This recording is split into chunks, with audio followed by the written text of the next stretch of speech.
పెళ్ళైనా పండగైనా వేడుక ఏదైనా పట్టుచీరల ప్రత్యేక వేదిక వారాహి సిల్క్స్. సాంప్రదాయానికి సౌందర్యానికి వారధి.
కంపెన్సేషన్ ఇవ్వాలి. ఆటో కార్మికులను వెంటనే ఆదుకోవాలి.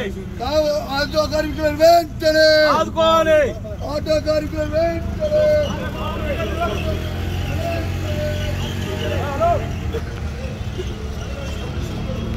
జై తెలంగాణ.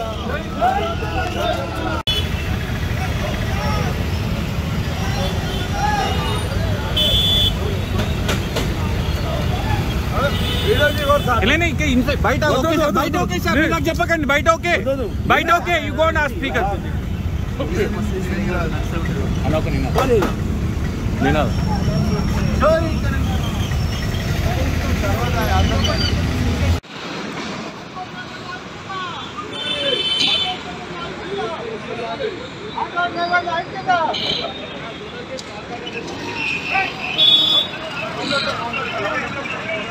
ఆఖరికి పాపం కానీ ఏం తప్ప ఇంకా యాక్టరు, సినిమా యాక్టరు, ఈయన పేరు మర్చిపోయాడు. ఆయన చెప్పేటప్పుడు పేరు మర్చిపోయాడు. తెలంగాణ సీఎం అని చెప్పి అటు ఇటు చూసిండు కొద్దిగా. మనోనికి ఆయన ఎక్కడో తలిగింది.